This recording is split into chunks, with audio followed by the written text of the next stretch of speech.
विद्यार्थी मित्रांनो, आज आपण इयत्ता 4थीच्या स्कॉलरशिप परीक्षेचा बुद्धिमत्ता चाचणी हा घटक अभ्यासत आहोत. इयत्ता 4थी व 7वीच्या स्कॉलरशिप परीक्षेच्या संपूर्ण तयारीसाठी चॅनलला लाईक आणि सबस्क्राईब करा, जेणेकरून तुम्हाला सर्व व्हिडिओ मिळून जातील. तर्कसंगती व अनुमान याच्यामधील नातेसंबंध हा घटक अभ्यासत आहोत. स्वाध्याय 8.2. प्रश्न पहिला बघा. सुलभा ही महेशच्या मुलाची काकी, तर सुलभाचे महेशशी असलेले नाते काय आहे? आता बघा, महेशचा मुलगा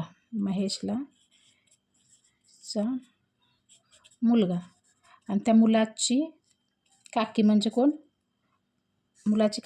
कोण? सुलभा. म्हणजे ह्या महेशला भाऊ असणार आहे आणि त्या भावाची बायको म्हणजे सुलभा असणार आहे. म्हणजेच भावाची बायको कोण लागते? आता ही भावाची बायको म्हणजेच कोण असते? वहिनी असते. इथं कोणतरी त्याला भाऊ असणार आहे आणि त्या भावाची बायको म्हणजे सुलभा असणार आहे. म्हणजेच ते महेशची कोण लागते? महेशची असणारे नाते वहिनी असते. भावाच्या बायकोला वहिनी म्हणतात. त्यामुळे पर्याय क्रमांक 2 बरोबर आहे. प्रांजलची आई तेजूची आत्या लागते, तर तेजूची आई ही प्रांजलच्या आईची कोण? आता हे बघा, प्रांजलची आई हे प्रांजल आणि तिची आई तेजूची आत्या लागते. ही तेजूची आत्या म्हणजेच कोण? वडिलांची बहीण. तर वडिलांची बहीण म्हणजेच हे आत्या. तर प्रांजलची आई तेजूची आई म्हणजे इथं आपण तेजूची आई आहे. इथं तेजूची आई ही प्रांजलच्या आईची कोण लागते? भावाची बायको म्हणजेच कोण असते? नणंद, वहिनी असते. म्हणजे पर्याय क्रमांक 4. अनिशची काकू ही उमेशची मामी लागते, तर उमेश अनिशचा कोण? अनिशची काकू म्हणजेच काय बघा, इथं अनिश काकू म्हणजे कोण असते? इथं वडिलांचा भाऊ.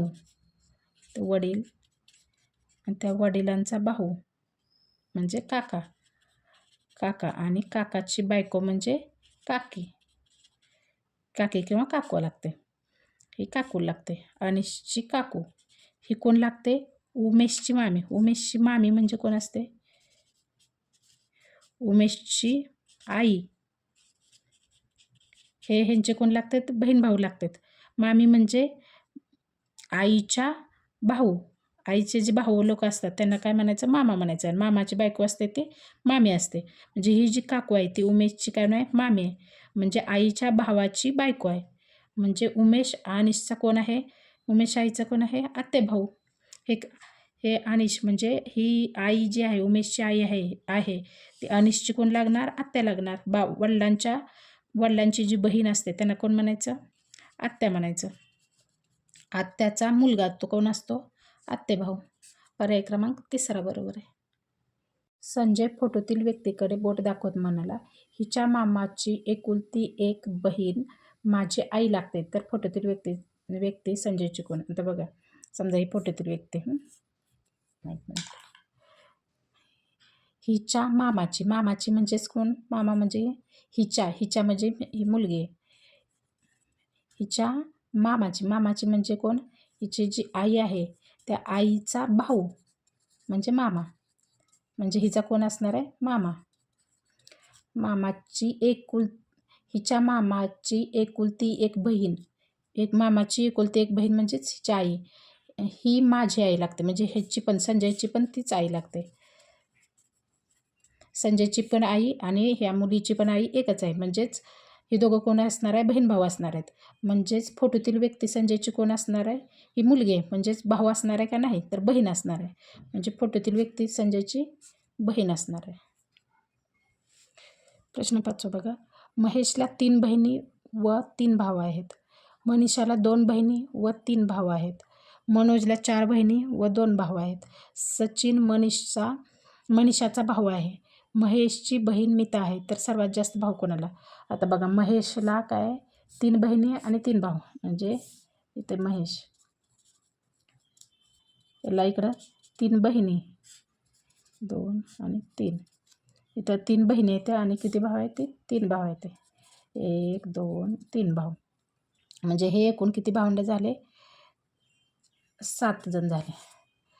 3 बहिणी. आता मनीषाला 2 बहिणी आणि 3 भाऊ.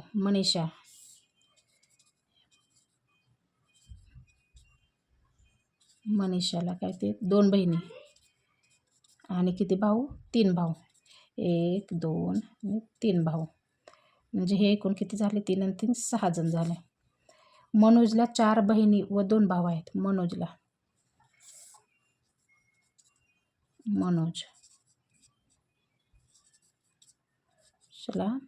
4 बहिणी 1 2 3 आणि 4 बहिणी आणि 2 भाऊ. म्हणजे हे किती जण झाले? 4 7 जण झाले. सचिन मनीषाचा भाऊ आहे. सचिन काय आहे? मनीषाचा भाऊ आहे. इथं नाव सचिन.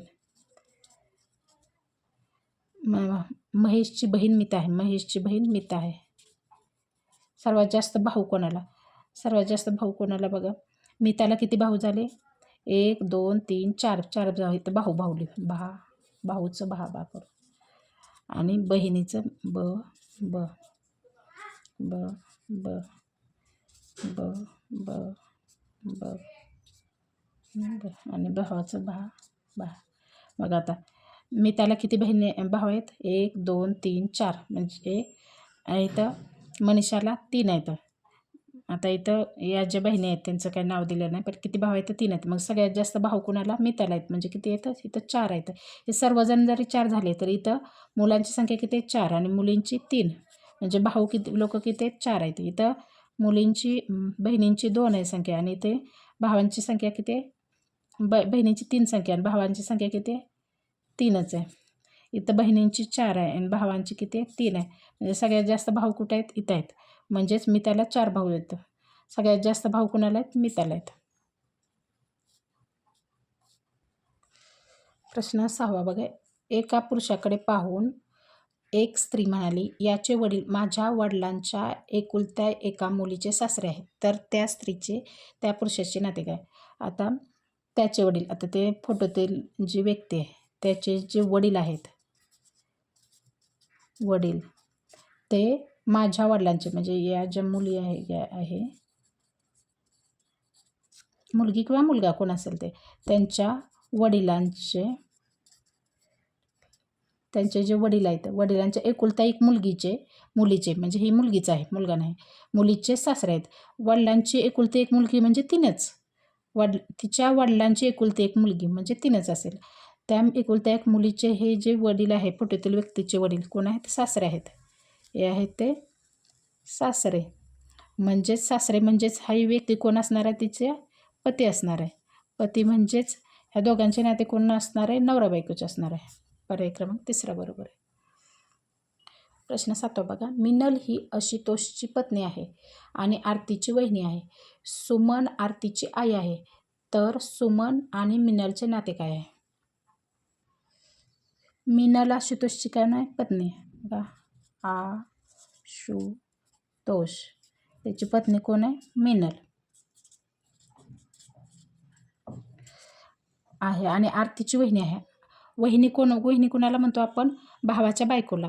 म्हणजेच आरती आहे, त्या आरतीचे भाऊ कोण असेल? आशुतोष असेल आणि त्याची पत्नी मिनल, म्हणजे ही तिची कोण लागते? ही वहिनी लागते. वहिनी म्हणजेच कोण लागते?